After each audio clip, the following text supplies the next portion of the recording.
con esta ponencia de clausura. Después de la ponencia habrá un acto de clausura breve con intervención pues, de algunas autoridades y una entrega de los títulos que será presencial para los que están presenciales y que será virtual para los que están virtualmente. La entrega virtual, de momento, la tecnología lo que permite será que les nombraremos y luego el título se envía físicamente, porque el título, como ustedes saben, es físico para cumplir con todos los protocolos y requisitos adicionales. Por lo tanto, este sería el acto, en principio sin solución de continuidad. Ya esta ponencia, que es doble, y el acto de clausura.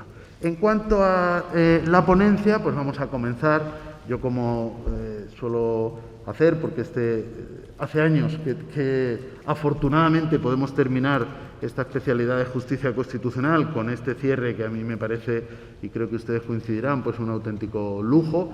Lo que voy a hacer es presentar brevemente a los ponentes. Como ustedes han visto en el programa, el título es común, el título de la sesión, pero los intervinientes son dos. Ya saben que lo hemos hecho en otras sesiones, como Atienza García Amado o Eduardo Demetrio con Luis Arroyo, sesiones dobles sobre el mismo tema, pero en este caso, como clausura, pues parece especialmente oportuno. Control de constitucionalidad y control de convencionalidad en Europa y América. Y los ponentes pues son las dos personas que me acompañan, Luis López Guerra y Eduardo Ferrer MacGregor.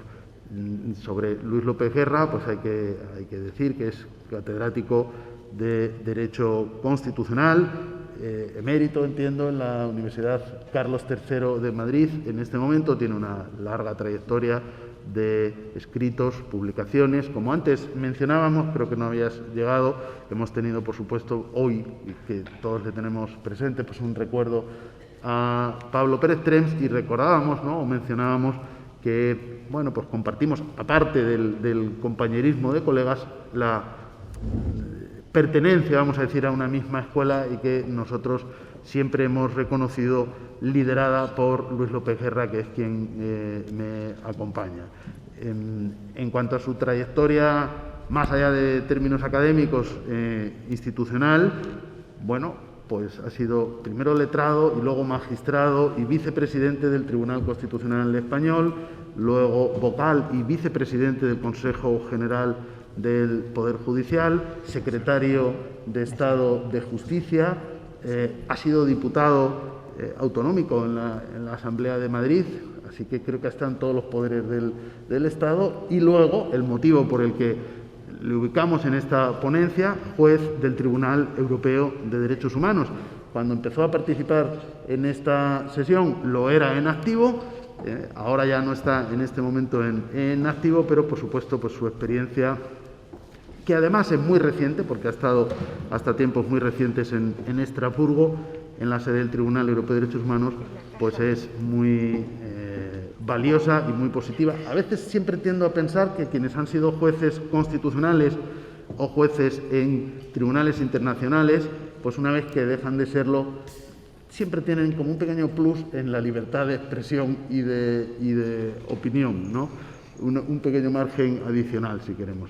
Bien, y por supuesto el doctor Eduardo Ferrer MacGregor, que ha sido presidente también de la Corte Interamericana de Derechos Humanos y sigue en este momento en activo, y por lo tanto es juez de la Corte Interamericana de Derechos Humanos, aparte también pues, de su muy dilatada trayectoria académica dedicada a temas del derecho constitucional, con los que sin duda alguna pues me identifico mucho, entre otros, ¿no? Pero estoy pensando en volúmenes que coordinó sobre la interpretación constitucional, por supuesto sobre el derecho procesal constitucional, en una línea, bueno, pues directamente, porque hay que decir, ¿sí? Y también como ha fallecido hace meses, ¿no?, el doctor Fizamudio, a quien tanto admiramos y a quien en esta universidad otorgamos el doctorado honoris causa, y ha fallecido. Hay que decir que el doctor Ferrer MacGregor pues, es discípulo directo del doctor Fizamudio y, entre otras cuestiones, pues ha seguido o avanzado en esa línea de desarrollo del derecho procesal constitucional como disciplina científica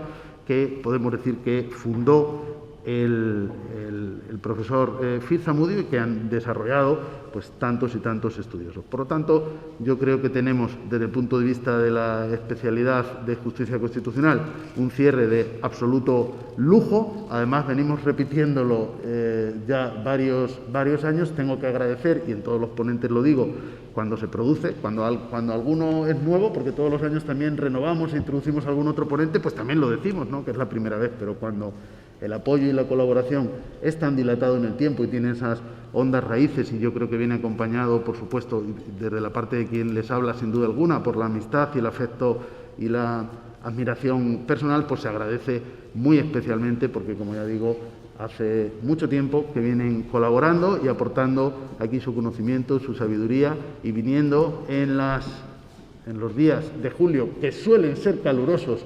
Esas de las certezas que poco fallan, que en julio hace calor en Toledo, pues ellos cada año soportan ese día caluroso, y les agradecemos, porque además este formato mixto que estamos teniendo este año, yo estoy seguro de que los que están físicamente aquí en Toledo, pues especialmente agradecen esta posibilidad también de conocer, ¿no? Algunos han saludado a profesores de México, a quienes no conocían personalmente, y han venido a conocerlos a Toledo, ¿no? Pues qué bien que Toledo sea un lugar de encuentro, en este caso a este nivel. Y bueno, pues nada más, les agradezco en nombre de todo el equipo organizador su presencia, que hayan aceptado la invitación, que hayan venido a Toledo, en el caso bueno, en ambos casos, ¿no?, con todas las dificultades que comprendemos, y en el caso de López Guerra, pues también especialmente porque, bueno, pues sabemos por ese fallecimiento del compañero Pérez Trems, bueno, porque es un día especialmente complicado en este caso. Así que no les quiero quitar más minutos, porque el tiempo, como decimos, es limitado, tal y como está en el programa, ¿no? Me parece el orden. En primer lugar intervendrá Luis López Guerra, después Eduardo Ferrer MacGregor, y solo les pido, como a todos los ponentes, que distribuyan el tiempo de tal manera que tengamos una oportunidad, unos minutos finales de preguntas, debate, para los que están presentes y para los que nos siguen online, a quien no olvidamos en ningún momento, y estamos también pues muy pendientes de ellos y de garantizar su participación. Así que muchas gracias. Tiene la palabra Luis López Guerra. Muchas gracias, Javier, y me corresponde intervenir en este curso de nuevo, y debo, como otros años, junto con Eduardo Ferrer, y debo felicitar en primer lugar a Javier Díez Reborio por haber mantenido el curso a pesar, y con este éxito, a pesar de todas las dificultades que todos conocemos. Como él también señaló, es un día luctuoso por la desaparición del profesor Pablo Pérez Trems, que ha tenido una obra importante, incluso en relación con el tema que hoy nos toca examinar, el tema del control de convencionalidad, y de un aspecto especialmente sensible para España y para Europa. Yo quisiera seguir entonces las líneas señaladas por don Sergio García Ramírez, que tiene mucho que ver en la creación de este concepto de control de convencionalidad, y referirme en primer lugar, claro, a un problema, a una cuestión que es evidente. Nos encontramos ante una situación dinámica. Se están estableciendo efectivamente sistemas internacionales de protección de derechos humanos a niveles muy distintos, pero al mismo tiempo estos sistemas se están creando sobre la base del mantenimiento de los ordenamientos nacionales, que todavía siguen en su base constitucional aferrados, al menos formalmente, al principio de soberanía. El ajuste de estos nuevos sistemas de protección internacional con los ordenamientos ya existentes, pues no deja de plantear problemas, roces, que se producen prácticamente cada día. Acabo de leer en la prensa hoy, por ejemplo, pues un enfrentamiento directo del Tribunal Constitucional polaco con los mandatos del sistema europeo, y con el mandato concreto de la Corte de Justicia de la Unión Europea. Estos choques, estos roces, parece que se mantendrán en tanto se consiga un ajuste en los diversos sistemas. Yo quisiera hablar de este ajuste, que tiene con este problema de control de la convencionalidad, en relación con los sistemas regionales europeos, o con el sistema regional europeo de derechos humanos, aunque hay que decir que hay un aspecto interesante que ha sido menos tratado, que es el referente al ajuste de los ordenamientos nacionales con el sistema universal de garantía de derechos humanos representado por los diversos convenios de Naciones Unidas, que no tienen una garantía jurisdiccional, tienen la garantía de diversos comités, y cuyo ajuste con los ordenamientos nacionales, por lo menos en el caso español, se está resultando cada vez más confuso y problemático. Es decir, hasta qué punto estos ordenamientos nacionales se encuentran vinculados y deben llevar a la práctica los mandatos de los convenios de Naciones Unidas en cuestiones tan distintas como protección de mujeres, no discriminación, protección contra la tortura, etc. Este es un aspecto. Pero, desde luego, la cuestión que se nos plantea en España, por lo menos, y en Europa en general, en forma más directa, es el ajuste de los nuevos sistemas de protección internacional de derechos humanos con el mantenimiento de los ordenamientos nacionales y de las instituciones jurisdiccionales, tanto internacionales como nacionales, que deben aplicar. A este respecto, pues quisiera hacer, en lo que se refiere al caso europeo, puesto que el profesor García Remías ha iniciado desde la perspectiva americana, la cuestión de la compatibilidad entre ordenamientos nacionales e internacionales, primero desde la perspectiva del tribunal, la posición del tribunal, y por otra parte la posición de los estados. Es decir, cómo se ajustan los supuestos, los diversos sujetos jurídicos a estas necesidades de compatibilización entre ambos sistemas. La posición del Tribunal de Estrasburgo al respecto, bueno, los mandatos del convenio son claros, es decir, el artículo 1 del Convenio Europeo, pues los Estados se comprometen a encontrarse vinculados por el convenio, es decir, se comprometen a respetar los derechos establecidos en el convenio, con lo cual aparece ya, y que tiene que ver con una de las preguntas que se hizo, el primer marco de referencia en este ajuste. La pregunta siguiente es, bueno, ¿el ajuste tiene que ser con el convenio o tiene que ser también con la interpretación que del convenio lleva el órgano jurisdiccional encargado de aplicar? Esto es el Tribunal Europeo. En esto es curioso que un artículo del convenio, el artículo 46, dice que los Estados se comprometen a acatar las decisiones del Tribunal de Estrasburgo en los litigios en que sean parte. Pues da la impresión de que se excluye el efecto genérico erga omnes. Sin embargo, en la práctica, el Tribunal Europeo sistemáticamente pues, ha mantenido que su posición es la de establecer líneas generales, establecer un orden público europeo de derechos humanos, y de hecho el mismo convenio pues viene a señalar que le corresponde al Tribunal Europeo la aplicación e interpretación del convenio, es decir, junto al efecto de cosa juzgada que puedan tener las sentencias del tribunal, tiene otro efecto, el de cosa interpretada, es decir, señalar cuál es el alcance de los diversos derechos que está aplicando. Desde esta perspectiva se ha podido hablar de una cierta constitucionalización del derecho internacional de los derechos humanos, en el sentido de que se establecen líneas, directrices y mandatos a los que debe ajustarse el derecho interno de los diversos países como una especie de supraconstitución. Y esto se ha traducido incluso pues, en características procesales del sistema de Estrasburgo, en el sistema, por ejemplo, pues estableciéndose la posibilidad de que el tribunal inadmita cuestiones que no tenga una relevancia importante, cuestiones en las que no se ha causado un grave perjuicio a los recurrentes, intentando dar así una dimensión, si ustedes quieren, más abstracta al convenio. Ahora bien, esto no ha supuesto, y es una diferencia del sistema americano, no ha supuesto que el Tribunal Europeo haya hecho una declaración expresa y explícita en relación con el control de convencionalidad, es decir, en relación a la primacía en la aplicación, en todo caso, del convenio sobre las normas internas nacionales que les sean contrarias. Es curioso que uno lee toda la jurisprudencia del Tribunal Europeo, y el Tribunal Europeo ha sido muy cuidadoso en no llevar a cabo una expresión como la de Almonaciz Arellano, bien conocida, pues conducente a la no aplicación y a la nulidad de los preceptos internos contrarios a los mandatos del convenio. Sin embargo, aunque no haya llevado a cabo esta declaración, en la práctica el tribunal ha seguido una línea claramente afirmando la primacía interpretativa y aplicativa de los mandatos del convenio sobre el derecho interno. Y esto en muchas fórmulas. Algunas veces, por ejemplo, en el caso condenando a un Estado en virtud de lagunas en su ordenamiento, el caso Valenzuela-Contreras contra España, por ejemplo, puesto que la legislación no preveía claramente los supuestos en que cabían intervenciones telefónicas y por ello se situaba a la persona afectada en una situación de inseguridad.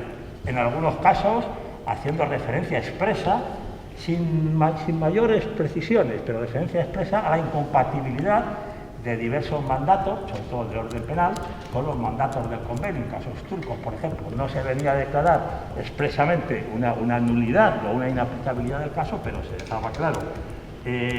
Mandatos también del tribunal en el sentido aplicando el artículo 46 de considerar que hay una violación del procedimiento y señalar, aconsejar al Estado que llevase a cabo reformas en su ordenamiento a efectos de evitar en el futuro el mantenimiento de esas violaciones. Y sobre todo, digamos también la expresión más clara, pues sería la de la técnica de las llamadas sentencias piloto, es decir, en los supuestos de repetidas vulneraciones del convenio, en muchos casos, a veces en cientos de casos, por un país, el condenar al Estado en una sentencia y en esa sentencia señalar que debía llevar a cabo una reforma de su ordenamiento y que en tanto se iba a suspender el examen de los casos pendientes y en el supuesto de que se llevara a cabo la reforma, el Estado, entonces el tribunal, no continuaría el examen de los casos, sino que consideraría que efectivamente pues, se ha llevado a cabo un remedio genérico a la violación. Y por el contrario, en los supuestos en que no se hubiera llevado a cabo por el Estado esta reforma legislativa, pues el tribunal procedería a condenas de tipo masivo, podemos decir colectivo, en todos los casos pendientes. Hay que decir que esta técnica de las sentencias piloto ha tenido bastante éxito en el sentido de que ha forzado en muchas ocasiones a los Estados a llevar a cabo una reformulación genérica de su ordenamiento en temas tan delicados, por ejemplo, como el régimen penitenciario o el régimen de la libertad de la prisión provisional. Ha tenido éxito y ha supuesto, por lo tanto, digamos, una efectiva reafirmación de la primacía del convenio sobre el derecho interno. Ahora bien, desde la perspectiva de los Estados, ¿cómo se ha reaccionado? Es decir, el tribunal lo ha afirmado. No lo ha afirmado explícitamente el principio de control de convencionalidad, pero sí de primacía del derecho. Por parte de los Estados, en la práctica, pues se ha venido a reconocer también esa primacía. Incluso, en muchos casos, las constituciones, bueno, no en muchos, pero en algunos casos, las constituciones han venido a reconocer el papel relevante, el papel específico que cumplen no solo los tratados internacionales, como es el convenio, sino los tratados de derechos humanos específicamente. Por ejemplo, el artículo 10.2 de la Constitución española, varios artículos de la Constitución de Bosnia y Herzegovina se refieren a la fuerza vinculante específica de los tratados internacionales. Ahora bien, y aquí se plantea un tema que ha tocado Sergio García Ramírez, el problema es quién de los órganos internos de un país, quién lleva a cabo esta aplicación concreta en casos determinados de esta primacía del derecho convencional sobre el derecho interno, en el supuesto de contradicción, de colisión de las normas internas y las normas internacionales de derechos humanos. Y aquí, en el caso europeo, pues se tiene una peculiaridad, que es que en realidad en Europa, como ustedes saben, tenemos dos sistemas regionales de protección de derechos humanos, uno el derivado del convenio de 1950 y que afecta a 47 países, y otro, más recientemente, derivado de la existencia de la Unión Europea con su declaración propia de derechos, la Carta de Niza, que engloba a 27 países, donde se ha producido el Brexit, y que además tiene una garantía jurisdiccional, que es la del Tribunal de Justicia de la Unión Europea. Y tenemos dos sistemas que además mantienen la dificultad de coordinarse uno con otro, puesto que hasta el momento no ha sido posible la integración de la Unión Europea dentro del convenio. Pero entonces, ¿qué ocurre? Que estos dos sistemas regionales tienen vías distintas en cuanto a la aplicabilidad o a la designación concreta de los sujetos que deben llevar a cabo el examen de la compatibilidad entre el derecho internacional de derechos humanos y el derecho propio. Claro, ¿qué ocurre? El sistema regional que supone la Unión Europea y sus 27 países con el control jurisdiccional del Tribunal de Luxemburgo, ocurre que desde muy tempranamente el Tribunal de la Unión Europea, a partir de la sentencia Simmental, pues vino a decir que la primacía del derecho europeo sobre el derecho interno debía ser reconocida en forma inmediata por el encargado de aplicarlo y que no era posible, por tanto, el llevar a cabo una remisión a instancias superiores para verificar la constitucionalidad o no constitucionalidad del derecho interno desde la perspectiva del derecho europeo. En otras palabras, que en Simmental se planteaba el hecho de que no era necesario que el juez ordinario que estuviera llevando a cabo la aplicación del derecho europeo en el supuesto contradicción con el derecho interno, no es que no fuera necesario, es que no cabía, no se podía exigir que el juez ordinario remitiese la cuestión al juez constitucional, al Tribunal Constitucional, con lo cual, a partir de Simmental, lo que la práctica es la del control difuso de la europeidad, podemos decir, el control de europeidad del derecho interno, en cuanto que lleve a cabo por los jueces ordinarios, que son considerados como jueces europeos. Esta sería, digamos, la posición básica. Es el juez ordinario, hay un control difuso, es el juez ordinario que lleve a cabo el examen de esta compatibilidad. Debo decir que la normativa o que los tribunales superiores nacionales han sido muy cuidadosos y bastante estrictos en cuanto a la determinación de esta posibilidad. Es decir, nuestro Tribunal Constitucional, por ejemplo, pues es muy estricto, examina muy detenidamente cuándo realmente un tribunal ordinario puede inaplicar el derecho interno por contradicción con el derecho europeo. Es decir, que aun cuando existe mandato, pues no deja de haber cierta reticencia por parte de los tribunales superiores. Ahora bien, y en cualquier caso, este carácter difuso del control de europeidad del derecho interno no se da, y la situación es muy distinta, en lo que se refiere al control de la acomodación de las normas internas con el derecho del Convenio Europeo de Derechos Humanos, es decir, con el otro sistema, el sistema, vamos a decir, paneuropeo de la Gran Europa frente al sistema de la pequeña Europa. En el sistema de la Gran Europa no existe, como ya he dicho, por parte del Tribunal Europeo, pues no existe ningún mandato referente a control ni concentrado ni difuso de la primacía del derecho.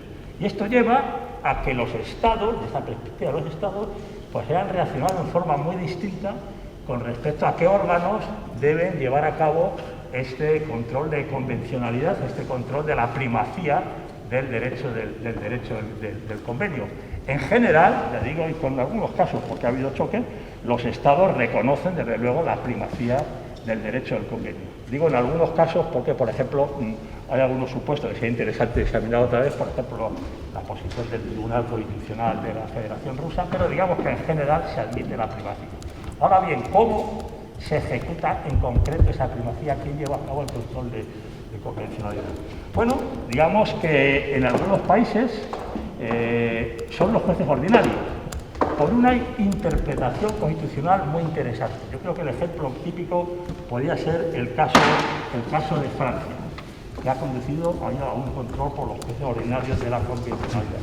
Y fíjese usted, el artículo 55 de la Constitución francesa dice que los tratados internacionales prevalecerán los que, aplicando las normas usuales de conflicto de normas, tendrán que decidir cuando hay una colisión entre el convenio europeo y una norma interna. Son los tribunales ordinarios los que tendrán que decidir qué norma aplican y qué norma no aplican. Es decir, el Consejo Constitucional, digamos que se lava las manos, y de hecho, a partir de ese momento, pues ha sido bien usualmente la Corte de Casación en aspectos civiles y penales, o bien el Consejo de Estado en aspectos administrativos, en los que efectivamente pues, han aplicado un control de convencionalidad, inaplicando en su caso el derecho interno cuando está en contradicción con el derecho europeo.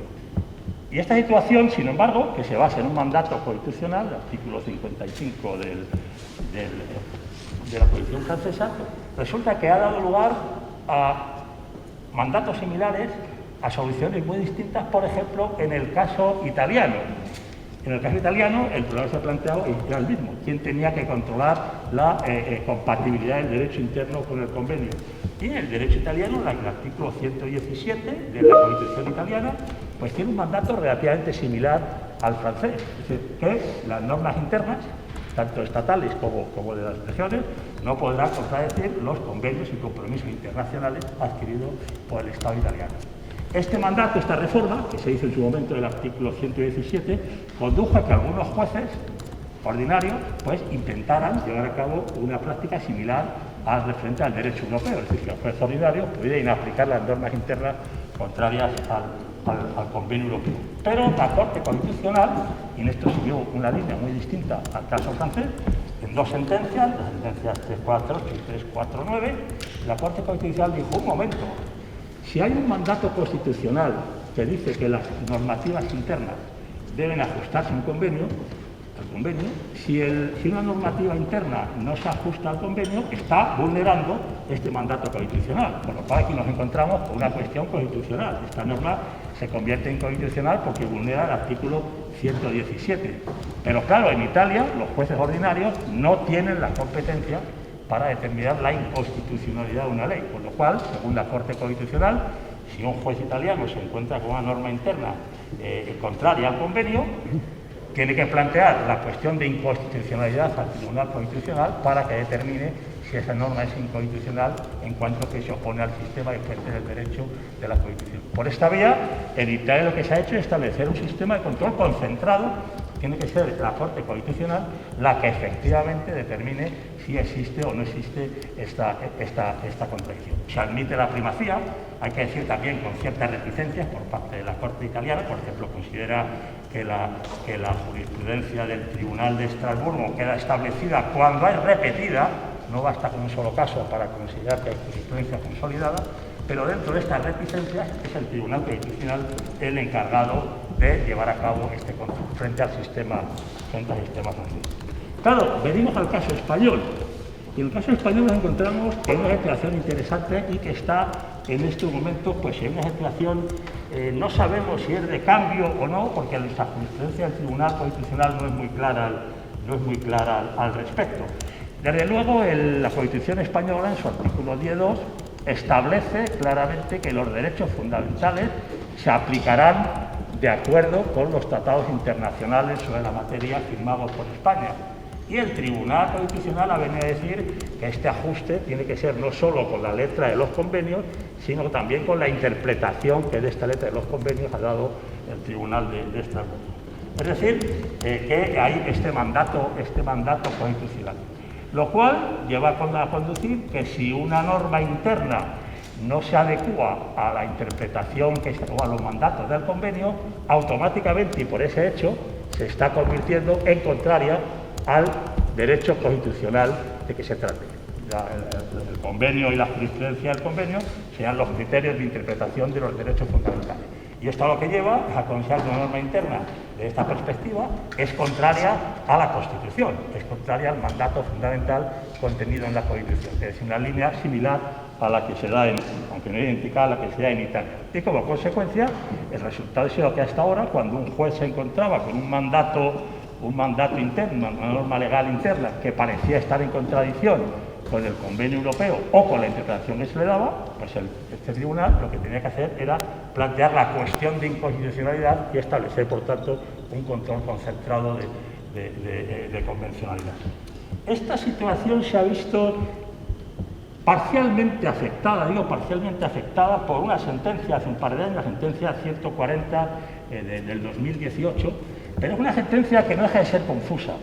Esta sentencia cita expresamente, y para que no se que la dirección de la influencia pues no solo de Europa América, sino al revés, cita expresamente el caso Almonacid Arellano y viene a referirse al mandato de convencionalidad. Esto es la primacía del convenio, la primacía, podemos decir, automática del convenio, por cuanto el convenio supone una obligación internacional adquirida por el Estado y que, por lo tanto, el Estado tiene la obligación de respetar si no quiere incurrir en responsabilidad internacional. Esto sería aplicando el artículo 96 de la Constitución, que se refiere a esta fuerza especial de los convenios.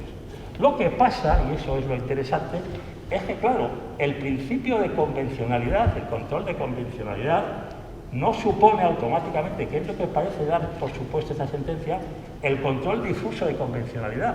Es decir, el hecho de que efectivamente el Estado español tenga la obligación de aplicar con primacía la norma internacional de derechos humanos sobre la norma interna, no significa exactamente que ese control deba llevarlo a cabo necesariamente el órgano ordinario encargado de su aplicación, sino que el principio no es incompatible con este principio, no es incompatible con este mandato, el que el tribunal ordinario pues remite el caso a un tribunal superior para que sea él que lleve a cabo el control concentrado. Esto no deja de plantear problemas, porque claro, cuando uno lee la sentencia del Tribunal Constitucional, se pregunta si un juez ordinario se encuentra con este tipo de oposición, puede inaplicar la norma interna en cuanto que existe una norma, un tratado internacional más fuerte, o por el contrario, está obligado, en cuanto que esa oposición supone una inconstitucionalidad, está obligado a plantear la cuestión de inconstitucionalidad ante el Tribunal Constitucional. La sentencia 140-18 no deja esto muy claro. Admite el principio de control de convencionalidad, se refiere al Monacís Arellano, pero de Almonacid Arellano no se deduce que el control de convencionalidad tenga que ser forzosamente un control difuso. De forma que en el derecho español, pues a partir de la sentencia 140 del 18, encontramos una situación de cierta perplejidad, porque hay un solo precedente y vamos a ver por dónde sigue el Tribunal Constitucional. Sin embargo, yo creo que hay síntomas de que en el sistema europeo se prefiere el control concentrado de constitucionalidad frente al control difuso. Me apoyo en esto en un protocolo, el protocolo 16 al Convenio Europeo de Derechos Humanos, que entró en vigor hace un par de años, que es muy interesante y que establece la posibilidad de que los tribunales nacionales pidan una opinión consultiva al Tribunal Europeo en cuanto a la interpretación que debe darse al convenio, para no se encuentren con la sospecha de que una norma interna pues, puede ser contraria al convenio. Entonces, este sistema, una opinión consultiva previa, no es un sistema, digamos, general. Hay estados que han ratificado el protocolo, otros que no. Es una diferencia con la Unión Europea, donde la cuestión prejudicial, como saben ustedes, pues obliga a todos los estados. Es optativa, es decir, el tribunal no tiene por qué, en caso de duda, no tiene por qué plantear obligatoriamente la pregunta, pedir opinión, sino que puede actuar. Pero sobre todo hay un dato muy interesante. El protocolo establece que serán los órganos judiciales encargados de plantear la cuestión, los órganos superiores de cada ordenamiento. Esta es una diferencia radical con respecto a la situación de la Unión Europea, donde la cuestión preliminar, la cuestión prejudicial, está abierta a todos los tribunales que se encuentren con contradicción entre el derecho europeo y el derecho nacional. En el sistema del convenio, claramente se establece que deben ser los tribunales superiores los que lleven a cabo esta pregunta, no los tribunales inferiores. ¿Esto en qué se ha traducido? El protocolo establece que sean los mismos países los que determinen cuáles son esos tribunales superiores que podrán plantear la opinión. Usualmente suelen ser el Tribunal Constitucional, el Tribunal de Casación, en algún caso existe un tribunal similar al Tribunal de Cuentas, 2 o 3. Esto no es en todos los casos. En algún supuesto, estoy pensando en el caso de Rumanía, el Estado rumano ha establecido que pueden ser el Tribunal Constitucional, el Tribunal Superior y hasta 17 tribunales de apelación internos, con lo cual, de alguna forma, pues digamos que desconcentra el control. Sin embargo, siguiendo esta línea, la impresión que se da es que efectivamente en el sistema del convenio pues hay una clara preferencia por el control concentrado. Y de hecho, ahí está la práctica, las opiniones solicitadas han sido por parte de la Corte de Casación francesa, en un supuesto de determinación de si se puede registrar oficialmente un caso de maternidad subrogada. También ha venido últimamente uno del Consejo de Estado francés, que se refiere a otro aspecto de las leyes de caza. Es curioso que el Consejo Constitucional francés no ha planteado ninguna opinión, puesto que, como considera al principio, pues considera que no es competencia suya, del Tribunal Constitucional de Armenia y de algún otro tribunal, pero ha sido, en todo caso, de los altos tribunales. La tendencia, por tanto, por lo menos en los países con tribunales constitucionales, en Europa, parece ser la preferencia por por el control concentrado. Esto, claro, podría llevar a una discusión de cuál es el sistema más eficiente. Si el sistema de control concentrado que garantiza una uniformidad de interpretación en todo el territorio, o el sistema de control difuso que garantiza la rapidez e inmediación en cuanto a la decisión al respecto.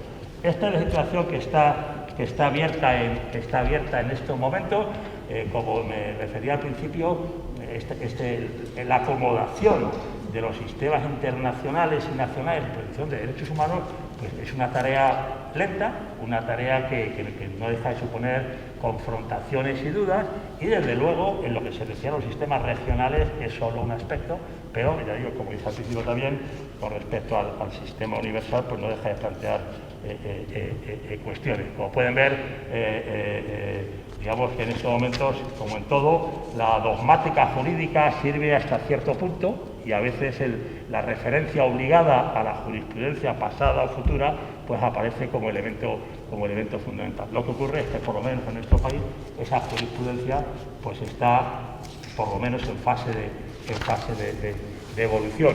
Bien, con estas dudas, yo lamento no darles más seguridades, pero con esto termino mi exposición, y si ustedes vienen pues, por aquí el año que viene, pues a lo mejor tenemos oportunidad de contarles cómo ha podido evolucionar en toda esta situación. Con esto acabo y muchas gracias por su atención. Muy bien, muy bien. Muchas gracias. Pues tiene la palabra el profesor Ferrer MacGregor. Muy buenas tardes, muy buenos días también para quienes nos están siguiendo en América. Y mis primeras palabras tienen que ser nuevamente de profundo agradecimiento al doctor Francisco Javier Díaz Reborio. Digo nuevamente porque no sé cuántos años ya vengo viniendo, pero yo venía cuando los cursos se hacían en enero. Es decir, para venir aquí tenía que cruzar nieve. Ahora vengo cuando ya también hay bastante calor. Nunca he estado en Toledo en un tiempo intermedio. Hay que hacer los de primavera, nieve, definitivamente, el curso de primavera. Así que muchas gracias nuevamente por esta oportunidad. Y por supuesto, hace no mucho estaba recordando, don Javier organizó los 100 años de los tribunales constitucionales, que vienen a cuento por lo que se habla del control de constitucionalidad. El 1 de octubre del año pasado se cumplieron 100 años de la instalación de la Constitución austriaca en 1920. Se cumplieron 100 años, y que es uno de los paradigmas de este control de constitucionalidad concentrado versus del control de constitucionalidad difuso, cuyo paradigma son 100 años atrás, en 1803, con Marbury versus Madison. Y aquí me encantó la expresión de don Javier cuando dijo que estamos en presencia del John Marshall mexicano, con orgullo, de la doctrina del control de convencionalidad. Creo que es una expresión, una feliz expresión, porque esta doctrina fue creada por un juez. Esto es algo importante, ¿no? Es una doctrina jurisprudencial, obviamente primero esbozada en una presentación de un libro, ¿no? Pero luego quedó en un voto, ¿no? En ese famoso voto que ya se mencionó, y fue el primero dentro de la Corte Interamericana en un voto razonado, donde nuestro querido y admirado don Sergio García Ramírez por primera vez habló de este control de convencionalidad. Luego en el 2004, ¿no? Si no mal recuerdo, en el caso Tibi también se reitera, algo menciona el juez Cansado Trindade también en algún voto, y luego por primera vez el Pleno de la Corte, en este famosísimo caso Almonacid Arellano versus Chile, que este 26 de septiembre cumple 15 años, es decir, aquí tenemos al padre de la criatura, y esta criatura ya tiene 15 años, está adolescente, ya tiene su propio caminar, ya está ya tiene vínculos incluso en Europa, ¿no? Este adolescente, porque recientemente el Tribunal Constitucional, en una sentencia, cita al Monacid Arellano y le dice a los jueces que pueden ejercer control difuso, ¿no? De convencionalidad, como lo dice la Corte, pero no lo dijo eso la Corte.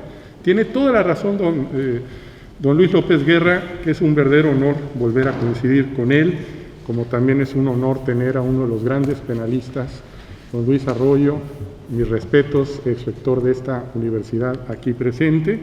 Y tiene razón Luis López Guerra, porque nunca la Corte ha impuesto que el control de convencionalidad sea difuso o concentrado. Nunca lo ha dicho, jamás.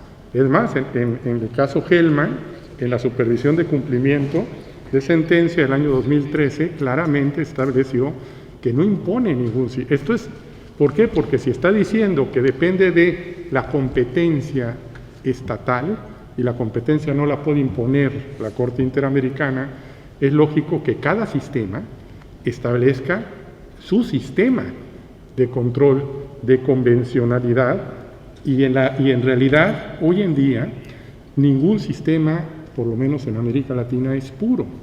Es decir, como con feliz expresión de Domingo García Belaúnde, muchos de los sistemas ya son mixtos o duales o paralelos.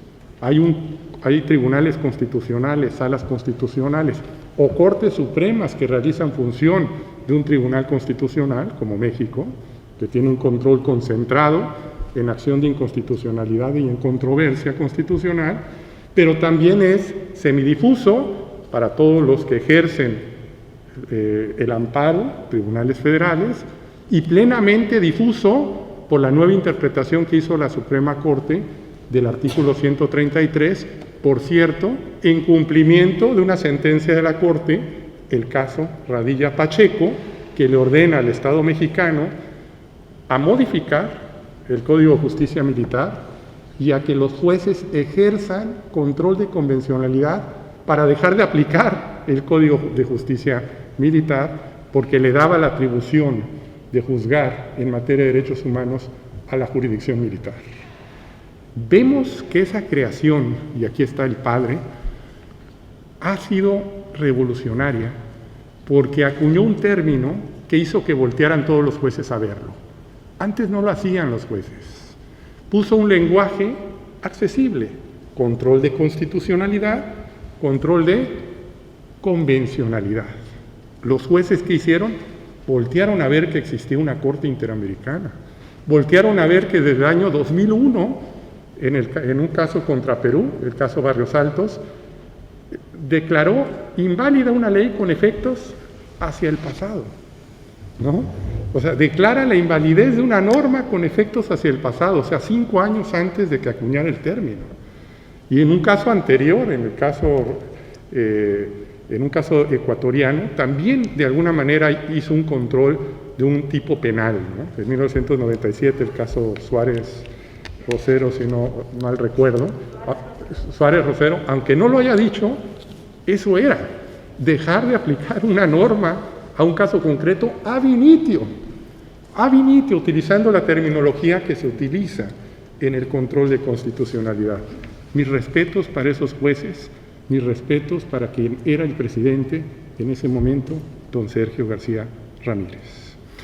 A partir de ese momento, los jueces voltearon a ver que existía una nueva figura y que había un control de alguien fuera de su territorio, ordenando modificación legislativa, ordenando adecuación a la luz de la jurisprudencia, es decir, no solamente de este corpus juris que rara vez atendían, y que ahora no solamente tendrían que atender la Convención Americana y los demás tratados internacionales que lo conforman, sino que también debe de ver la jurisprudencia. Para el caso particular, cuando hay cosa juzgada internacional, es clarísima la Convención Americana.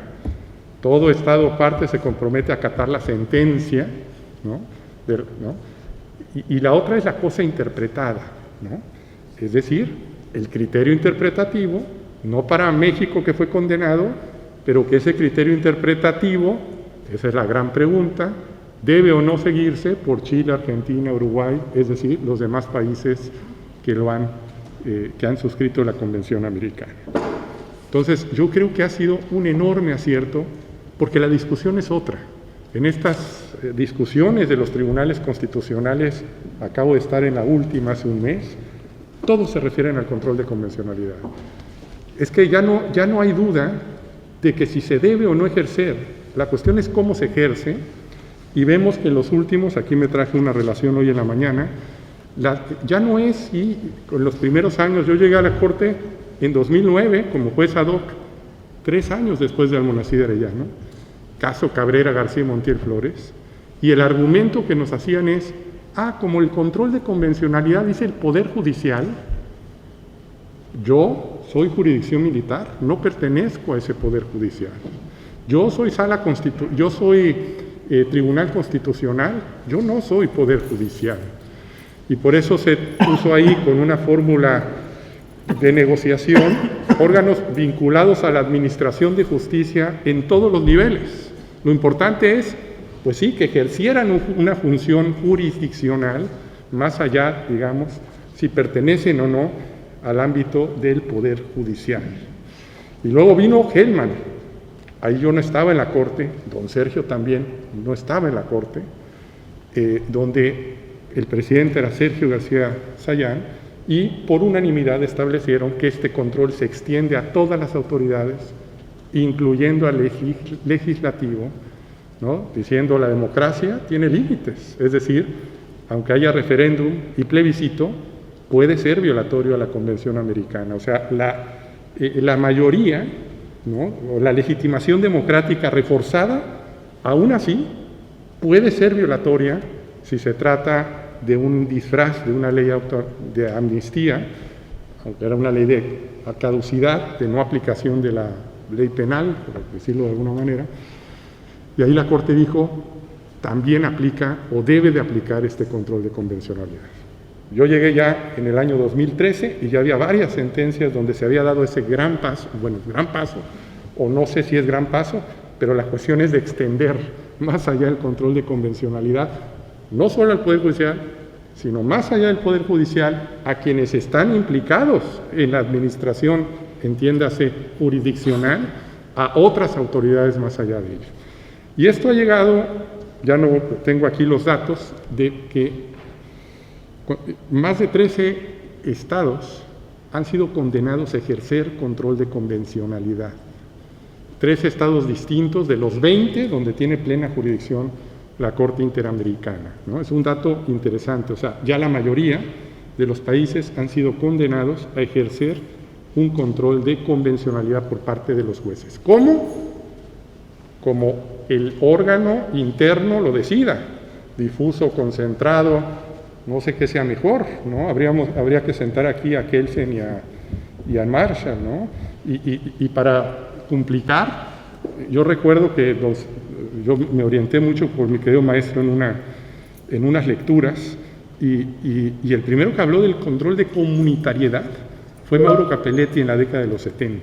Hablaba de control de comunitariedad precisamente por estas sentencias que ya involucraban al juez nacional en Europa como juez comunitario, donde es un juez preferente al derecho nacional, ¿no? Directo y preferente, ¿no? El derecho comunitario a la legislación nacional. Bueno, todo esto lo estoy comentando porque me da la impresión, no voy a hablar de todo el desarrollo después de la magnífica ponencia que nos dio don Sergio García Ramírez de su origen. Antes de su origen, yo creo que es algo interesante, cuando Almonacid Arellano dio ese paso a la Corte, el Pleno, es que ya habían un número importante de tribunales constitucionales y cortes supremas de la región, donde recibían el influjo de la jurisprudencia de la Corte Interamericana, ¿no? El caso de Costa Rica, el caso de Argentina, el caso incluso de República Dominicana, que crea el amparo, que era el único país que no tenía amparo, aplicando el artículo 25 de la Convención Americana, protección judicial, y su Suprema Corte crea un procedimiento para que empiece a funcionar el amparo nacional. ¿Por qué? Porque estaban vinculados a la Convención Americana. Luego vino la nueva Constitución, 2010, crean un Tribunal Constitucional, pero el origen, antes de Almonacid Arellano, aquí hay una serie de sentencias muy importantes que me imagino, don Sergio tendrá mejor información como padre de la criatura, que los jueces no se aventaron al vacío, sino vieron que los jueces nacionales, las altas jurisdicciones nacionales, ya aplicaban la Convención Americana y la jurisprudencia para dar ese paso. De tal suerte que primera idea es que hoy en día creo que el control de convencionalidad está plenamente arraigado en todos los países. Se habla de control de convencionalidad. Otra cosa es cómo aplicarlo, quién lo aplica, parámetro, bloque de constitucionalidad que abarca, pero en todas las discusiones académicas y de jueces está el control de convencionalidad, gracias a la feliz expresión y de la concepción de la doctrina jurisprudencial del control de convencionalidad. ¿Qué es lo que creo? Y con eso quiero enfatizar plenamente mi intervención, o que quiero enfocarme, es que pareciera que hoy la discusión no está en que si se aplica o no el control de convencionalidad, sino en la actualidad está habiendo una serie de elementos por los cuales la Corte Interamericana está viendo buenas prácticas, un correcto o incorrecto ejercicio del control de convencionalidad, ¿no? Estaba viendo pues los últimos 5 años y vemos ya un buen número de sentencias donde la Corte habla de un oportuno control de convencionalidad en el ámbito nacional, ya sea porque la Corte ha considerado que se cumplen con las obligaciones internacionales, que ha cesado los efectos del acto que es violatorio a la Convención Americana porque fue reparado, o bien porque ha habido un buen ejercicio o un adecuado ejercicio del control de convencionalidad. Entonces, si nosotros vemos desde Hellman, ha habido una serie de casos, Tenorio Roca y otros, Andrade Salmón Bolivia, Rodríguez Velorio y otros, Rosario Villavicencio contra Perú, el caso Petro que hace rato comentaban, que fue resuelto hace unos meses por la Corte Interamericana, donde expresamente la Corte dice que ejerce una interpretación convencional conforme de la Constitución colombiana. Es decir, la Constitución colombiana, si se lee de tal manera, es conforme con la Convención. Es decir, no declara la inconvencionalidad de la Constitución de Colombia, sino que establece que esta manera de interpretarla es conforme a la Convención. Y dijo que el Consejo de Estado colombiano, al ejercer control de convencionalidad, lo hizo de manera adecuada. Pero las consecuencias es que dejaron al señor Petro fuera de su puesto de elección popular por el cual había sido electo. Es decir, la inhabilitación, a la luz del artículo 23, debe ser por juez penal, es lo que dijo la Corte, y en este caso no había sido un juez penal. Y la Convención no dice lo contrario. Por lo tanto, era la interpretación que se hacía, es un poco como el caso Rosendo Radilla. La Corte Interamericana lo que de alguna manera declara es la inconvencionalidad de la jurisprudencia de la Suprema Corte Mexicana.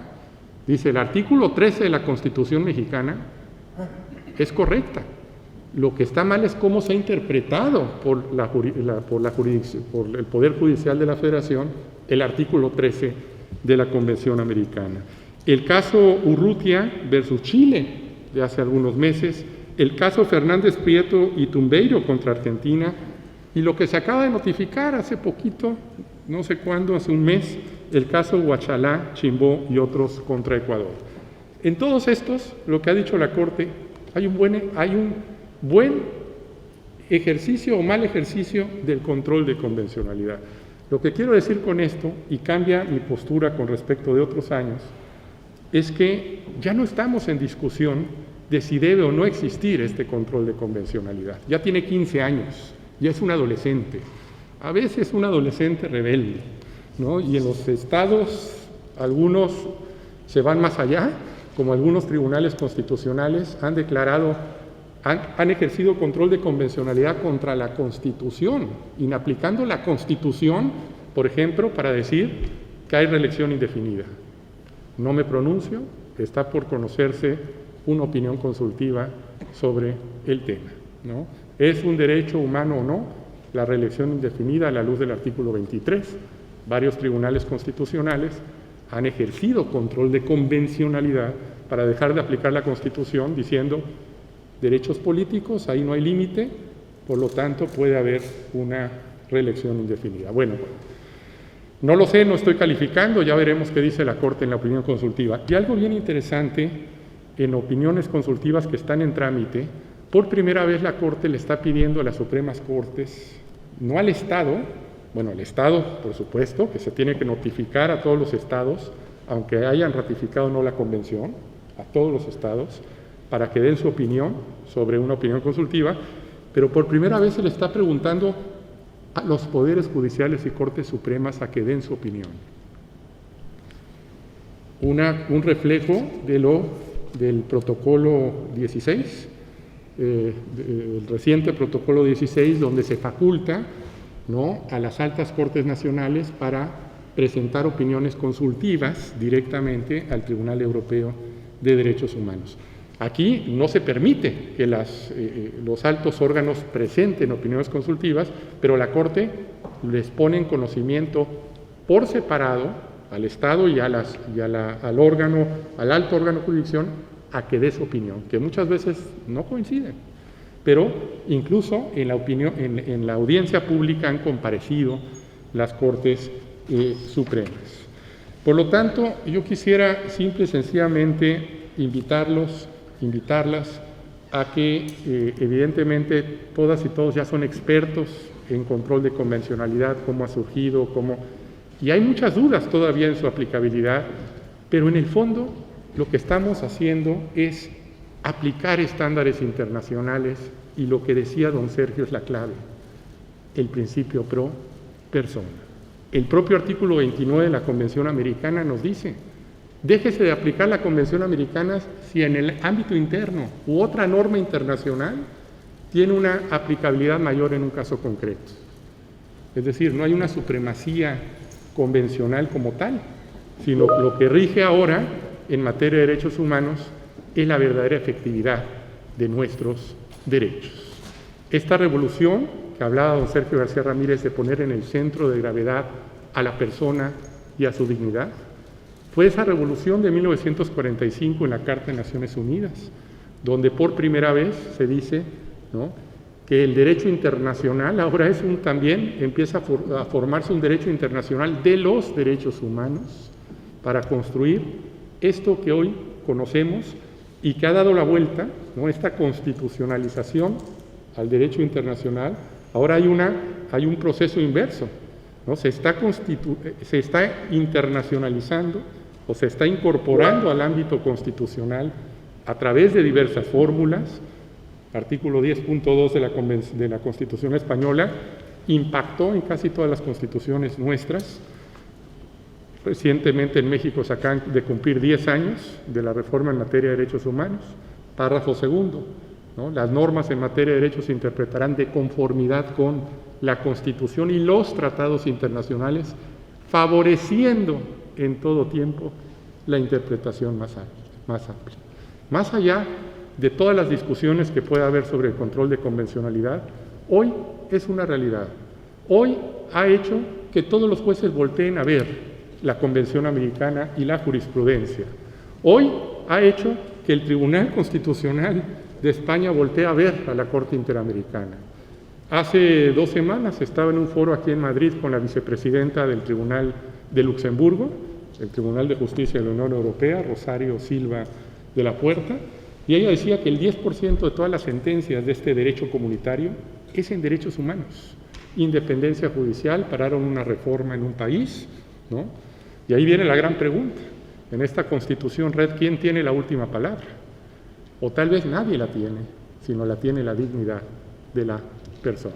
Y tal vez ahí está el eje y la fuerza de este control de convencionalidad, de tratar de ir más allá de los tecnicismos para llegar a la esencia, que cada uno tenga sus derechos respetados, como dice la Declaración Universal, como dice la Convención Americana, todas y todos nacemos libres e iguales en derecho y en dignidad. Esa es la idea fuerza que quiero dejar hoy. Hay grandes diferencias con el Tribunal Europeo. Allá en el sistema interamericano no hay acceso directo, necesariamente hay que acudir a la Comisión Interamericana. La Corte en 42 años, bueno, el 18 de julio va a cumplir 43 años de entrada en vigor de la Convención Americana y por ende de la creación de la Corte, pues ha dictado sentencias de fondo alrededor de 400 y en el Tribunal Europeo cada año se emiten 1000, poco menos de 1000, gracias a la reforma que tuvieron, si no tuvieran mucho más. Hay grandes diferencias, pero yo creo que la idea es la misma, privilegiar a la persona, privilegiar a la dignidad humana, y el control de convencionalidad no es la finalidad, es el vehículo, es el medio, es el motor por el cual hoy hay un diálogo fecundo.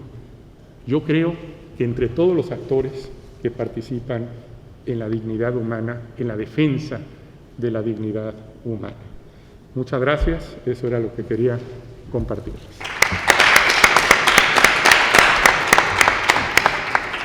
Muchas gracias. Bien, a continuación, por breves minutos, teniendo en cuenta el tiempo, tendríamos opción a un debate. Como es una ponencia doble y por lo que hemos visto hay algunas preguntas, por lo que hemos visto en el chat, que donde lo que hemos podido ver hasta ahora, hay algunas preguntas para cada uno de los intervinientes, sugiero una ronda breve y que cada uno de ellos tome nota y luego un único turno de palabra para cada uno, donde pueda contestar pues lo que considere conveniente de aquello que le hayan formulado. Podemos empezar por los que están presentes aquí en sala en Toledo, si es que alguien desea intervenir o formular alguna pregunta. Sí, adelante. Gracias. Una pregunta, juez Ferrer. Juez, buenas tardes, te agradezco su disponibilidad para escuchar sus conclusiones. Mi pregunta es tocante, ¿qué se pretende con el concepto de la res interpretada en el sistema interamericano de derechos humanos? Mi nombre es Ferrer, de México. Con el res interpretada, ¿verdad? Bien, gracias. Ahora para los que están online le voy a pedir la ayuda a la profesora Trave Valls porque me quedé aquí sin batería y por lo tanto no lo veo. Que me puedes dar primero cuántos son, porque para organizar un poco y dar la palabra. ¿Son 2 manos levantadas? Pues 2 manos y las que había en el chat, que sí vi que había alguna, las lees a continuación. Vale. Y ya directamente contesta cada uno en su turno. Pues en primer lugar tenemos a Sidney y Alex Bravo, cuando quieran. Muy bien. Muchas gracias. ¿Se me escucha? Perdón. Sí, se le escucha. Sí. Una pregunta para el doctor Luis López. Se argumenta que las sentencias del Tribunal Europeo de Derechos Humanos se consideran declarativas y no directamente ejecutables. Es decir, tienen que ser observadas, pero en la práctica no tienen efecto directo. Probablemente obedezca que España no tiene un mecanismo o una regulación expresa sobre el procedimiento a seguir para poder revisar sentencias con naturaleza de cosa juzgada. La Constitución Española de 1978 fija la labor de interpretar las normas relativas a los derechos fundamentales y libertades públicas de acuerdo con los tratados internacionales ratificados por España. La pregunta es, ¿por qué el gobierno español no está obligado a reconocer la ejecución directa de las sentencias del Tribunal de Estrasburgo? Y a su vez, ¿qué relación guarda la doctrina Parot con lo que hemos citado? Por favor, y la pregunta para el doctor Eduardo Ferrer también se subdivide en 2 subpreguntas. La primera es, él habló bastante sobre las resoluciones de la Corte Interamericana de Derechos Humanos y habló sobre doctrina jurisprudencial.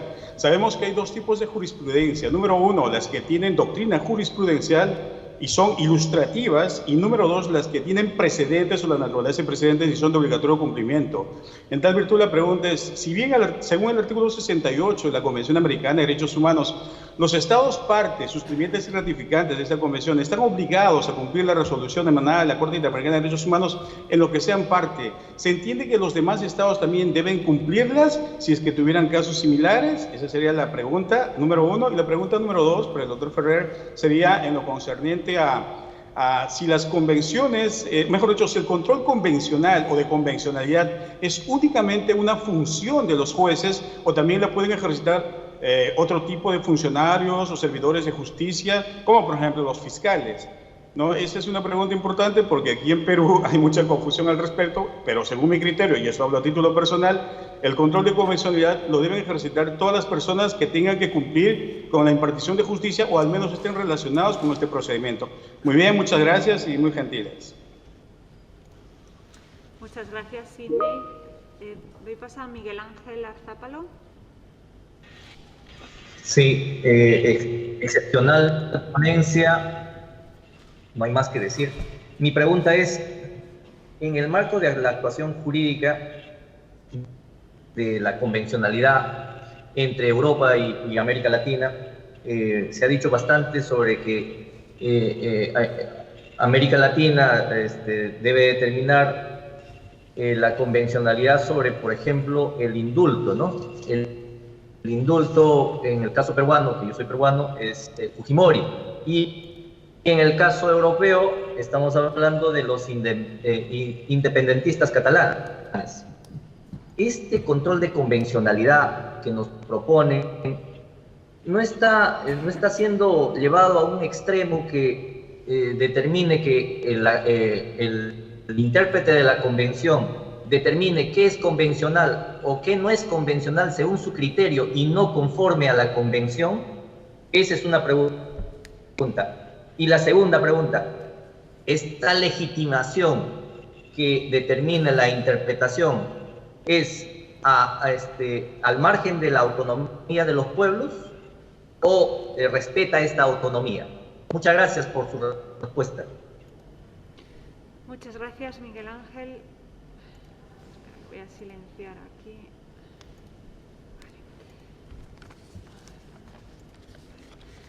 Bueno, voy a leerles las que hay en el chat.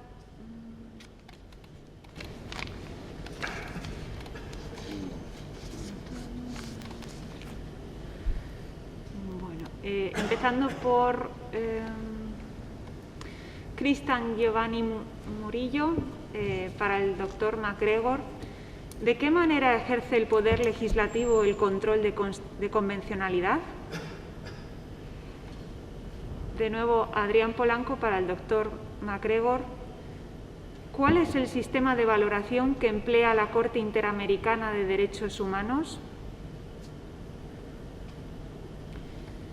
Antonio Flores Saldaña felicita y reconoce al juez Ferrer MacGregor su excelente ponencia y por la consolidación del control de convencionalidad en toda Iberoamérica, con sus sentencias y la abundante doctrina que ha desarrollado. Imagino que luego hará la pregunta. Por lo que refiere al diálogo jurisprudencial entre la Corte Interamericana de Derechos Humanos y los tribunales constitucionales nacionales, en México estamos transitando al modelo anglosajón del sistema de precedentes. En un primer paso, con las sentencias de mayoría, imagino que será calificada, del Pleno y las salas de la Suprema Corte, mi pregunta es si, con dicha reforma constitucional, considera que habrá un diálogo más cercano con el sistema interamericano al homologar el sistema de precedentes. Muchas gracias. Bueno, tenemos unas cuantas que... Vale. Pablo Cristian, también para el profesor MacGregor, pregunta si las decisiones de las opiniones consultivas llegan a tener fuerza vinculante para el país que no hizo la consulta.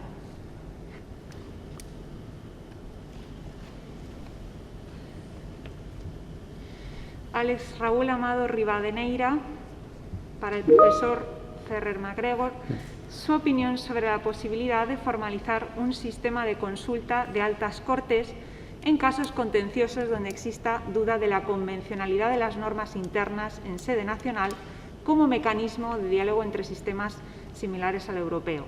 Y, por otro lado, ¿cuál es el peso o efecto de una opinión consultiva si se considera vinculante o una recomendación como cosa interpretada? Bueno, tenemos bastantes preguntas. Yo no sé si, bueno, quizá las que hayan entrado si cuando hemos empezado el debate a las 7, ¿no? Si queda todavía, sí, no sé pues, si una... Sí, veo que, bueno, como el profesor MacGregor tiene bastante carga, creo que aquí hay una pregunta para el profesor López Guerra.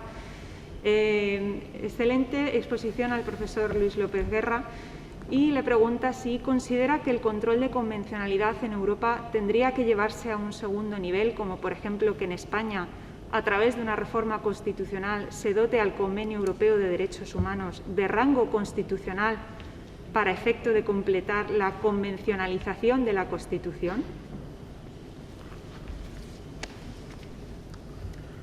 Bien, ¿ya está? Sí.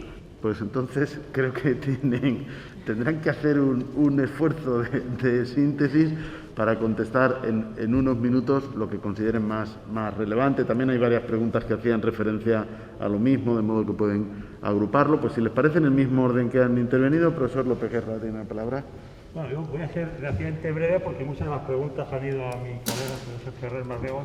Vamos a ver, en cuanto a la cosa interpretada, claro, esto se une a otra pregunta que se hizo anteriormente.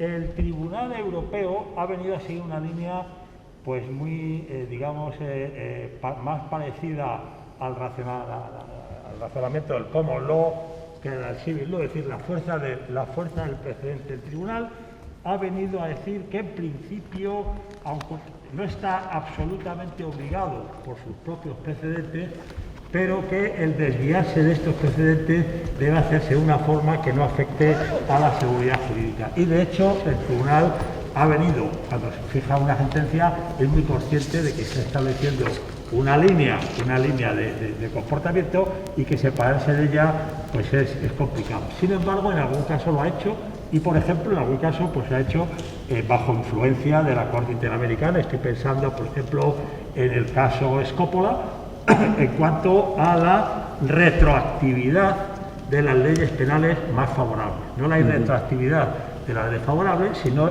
establecer como forma obligatoria la retroactividad de las formas penales, de las normas penales más favorables. En este aspecto, el concepto de cosa interpretada pues supone la fijación de precedentes, que esos precedentes son vinculantes y que en principio el Tribunal Europeo no se va a separar de esos precedentes, y si lo hace, tiene que hacerlo de una forma muy justificada y muy clara. Lo cual no quiere decir que en algún caso el Tribunal Europeo no haya admitido algún tipo de corrección de su jurisprudencia por parte de los tribunales nacionales, en el sentido de alterar la jurisprudencia debido a ese funcionamiento. Pero digamos que la línea, el valor de la cosa interpretada es el que deriva de los principios del common law, es decir, que el derecho no es solamente la norma escrita, sino también la interpretación establecida por los tribunales.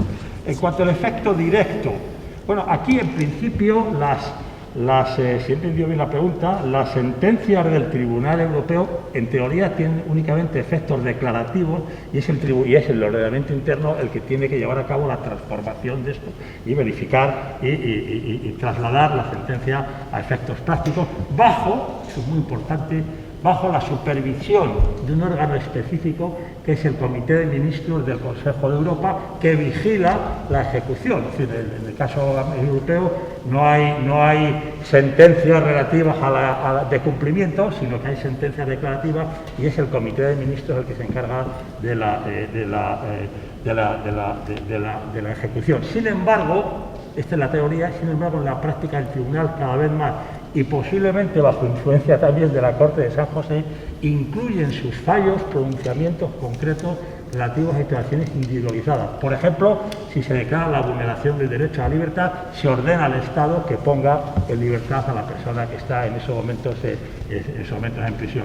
Si se refiere a independencia judicial, ordena al Estado que reponga inmediatamente al juez en la posición en que estaba. Es decir, quizá por influencia de la Corte Interamericana, el Tribunal Europeo va especificando y singularizando cada vez más su sentencia, que muy difícilmente, en muchos casos, pueden llamarse estrictamente declarativas. Hay otra pregunta interesante en cuanto a la comparación de los dos sistemas. A mí me parece que hay un elemento muy importante que tiene que ver con lo que dije al principio de la existencia de dos sistemas de protección, porque en ambos sistemas, tanto en el de la Unión Europea como en el del Convenio, se hace referencia a la mayor integración de los países europeos. Hay que pensar que a partir de la Guerra Mundial el concepto de integración es un concepto que está presente continuamente en la normativa europea, y la integración supone forzosamente la existencia de una relación de confianza entre los diversos países. Posiblemente la existencia de un margen de apreciación en el caso europeo, pues provenga de Stalin, es decir, la voluntad de integración. Hay un artículo muy interesante de Cansado Trindade al respecto, en el que viene a señalar que mientras que en el caso latinoamericano sigue siendo el concepto de soberanía un concepto muy importante en la estructura del sistema, en el sistema europeo es el concepto de integración y, por lo tanto, digamos, de subordinación a directrices diversas y confianza de unos países unos con otros. A mí me llama siempre la atención el hecho de que los colegas latinoamericanos o americanos en general, este concepto de integración no tiene excesiva importancia en la teoría jurídica iberoamericana, mientras que en la teoría europea, como ustedes pueden ver, pues cada vez está más presente. Y finalmente, en lo que se refiere a la reforma constitucional, yo creo que el artículo 10.2 es suficientemente elocuente, es decir, obliga a interpretar el ordenamiento interno de acuerdo con las normas de derechos humanos internacionales que el Tribunal Constitucional, insisto, ha trasladado al carácter vinculante de la jurisprudencia de los tribunales que existan en este aspecto.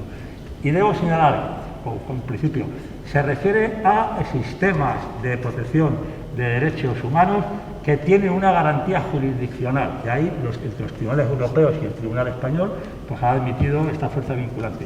Otra cosa es, insisto, es un aspecto interesante, la posible fuerza vinculante de las decisiones de sistemas de protección de derechos humanos de carácter universal sin estar dotadas de un órgano jurisdiccional. ¿Qué ocurre cuando un órgano, una comité de Naciones Unidas condena a España? ¿Hasta qué punto esa condena puede o debe traducirse en consecuencias vinculantes para los órganos jurisdiccionales, por ejemplo, efectos de indemnización? La jurisprudencia española en este aspecto es o negativa o confusa. Es decir, el Tribunal Supremo sistemáticamente ha sido muy reticente a darle fuerza vinculante a las decisiones de estos comités. Sin embargo, otra cosa es, como ya digo, con respecto a los órganos jurisdiccionales, y yo creo que el artículo 10.2 pues, cumple su función en este momento, y aparte de que la reforma constitucional en España, como ustedes saben, referente al título preliminar, exige una primera aprobación por 2/3 de las cámaras, un referéndum y una segunda aprobación, es decir, prácticamente imposible. Yo creo que con el artículo 10.2, tal como estamos, pues estamos bien servidos. Muy bien, pues muchas gracias, profesor Ferrer MacGregor. Bueno, va a ser respuestas Twitter, creo, porque son muchas, y algunas relacionadas, y además con lo que acaba de muy bien explicar Luis López Guerra, también con sus diferencias en el sistema interamericano. Res interpretata y res judicata es un término procesal, ¿no? Es decir, esto va más allá del ámbito, ¿no? Y esto se refiere a cuando hay cosa juzgada o cosa interpretada. Esto es cuando hay efecto directo para aquel Estado que ha sido condenado o un efecto interpretativo indirecto para los demás Estados, y aquí viene la pregunta, o las preguntas, que no voy a responder, sino voy a plantear. ¿Para qué Estados que no han sido condenados tiene este efecto indirecto el criterio interpretativo? Para los que han suscrito la Convención Americana, que son 25, pero resulta que esos 25 hay 3 que no han reconocido la jurisdicción de la Corte. Entonces ahí hay 22, y hay 2 de esos 22 que han denunciado la Convención Americana, pero siguen llegando casos a la Corte, porque si la violación de los derechos humanos se da durante la vigencia de la Convención, caso de Venezuela o de Trinidad y Tobago, hay una extensión de la jurisdicción, o más bien dicho, se reconoce la jurisdicción de la Corte porque la violación se ha dado durante la vigencia de la Convención.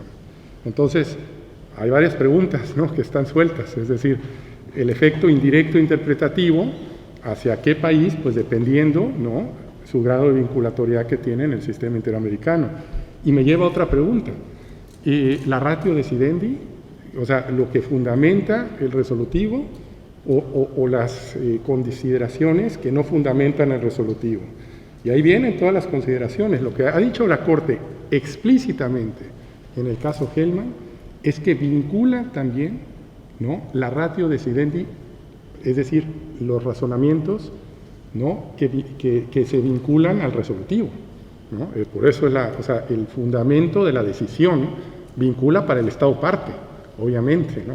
No solamente el resolutivo, sino también el razonamiento por el cual se llega al resolutivo. Hasta ahí ha dicho la Corte, y ahí luego ya hay opiniones diversas.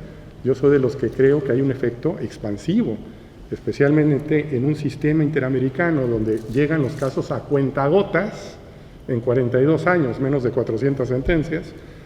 Obviamente es muy diferente al europeo, donde pueden llegar 5,000 casos iguales y que luego el Comité de Ministros, a través de sentencias piloto, resuelven, ¿no? El efecto, bueno, aquí tenemos también otro gestor muy importante de lo que la Corte ha denominado, y creo que es uno de los grandes aportaciones al derecho internacional, es el concepto de reparación integral, ¿no? Las medidas, las garantías de no repetición, que van más allá del caso particular. En el caso se condena no solamente a que busquen al señor Rosendo Radilla, que lo sigan buscando, sino que no se vuelva a aplicar esa ley para que no se vuelva a cometer. En el fondo, el control de convencionalidad tiene también su esencia en la no repetición. Artículo 2 de la Convención Americana, que no existe en la Convención Europea. Hay una obligación de adecuación normativa, y ha dicho la jurisprudencia de la Corte, y de prácticas. Muchas veces se modifica la normatividad, pero la práctica sigue siendo la misma y no da por cumplida la sentencia de la Corte Interamericana. La práctica también. Entonces, bueno, me preguntaba Sidney, doctrina jurisprudencial y precedente. Yo sé que en Perú tienen una enorme discusión, pero no sé si en el sistema interamericano habrá que distinguir entre doctrina jurisprudencial y precedente. ¿Cuántas se requieren? ¿1, 2, 5, 10? No lo sé. Eso creo que es más para... Yo siento que en Perú tienen una distinción que puede ser válida, y esto lo vinculo con una pregunta que me hicieron más adelante de México. Yo creo que es un avance lo que se está haciendo en México, ¿no? Es decir, el sistema de precedentes donde se vea el precedente y no la tesis jurisprudencial, que luego no se ven ni los hechos que generaron la tesis, o sea, desvincular, ver la sentencia y no ver el documento tesis, ¿no?, que es algo muy mexicano, ¿no?, por decirlo de alguna manera. Creo que es un gran avance. Obviamente hay un cambio cultural, hay un cambio de manejar, de citar y de la obligatoriedad, porque ahora una puede vincular, como ya existe en acciones de inconstitucionalidad en controversia. Lo que era un poco ilógico era en amparo, no, se requieren 5 ejecutorias no interrumpidas en ningún en contrario. Y estaba la duda, ¿hay que hacer o no jurisprudencia? Y luego una serie de interrogantes. Yo creo que esto avanza para que, si tenemos un tribunal constitucional que define los derechos, bueno, que sea mucho más rápida la aplicabilidad en cuanto a la protección de los derechos. Indulto Fujimori, esto me lo acuerdo muy bien porque me nombraron juez de la Corte Interamericana y mi primer audiencia pública fue el caso Fujimori, ¿no?, el indulto. Ojo, el sistema interamericano contempla o establece la complementariedad y subsidiariedad, no sustituye. Eso se hizo en el caso Fujimori. No dijimos, ¿no?, si deberían o no. Lo que dijo la Corte es, conforme al derecho internacional, es posible el indulto, pero si es conforme al derecho internacional, tiene que ser de esta manera: pam, pam, pam, pam, pam. Poder Judicial de Perú, aplica lo que tengas que aplicar conforme al derecho internacional. Y fue el Poder Judicial del Perú quien lo hizo. Se aplicó la complementariedad, no lo hizo la Corte, pero sí estableció el criterio, ¿no?, o los parámetros para decir, en principio puede haber indulto, pero para que sea este indulto válido conforme al derecho internacional, se debe de respetar una serie de elementos. ¿Son o no vinculantes las opiniones consultivas?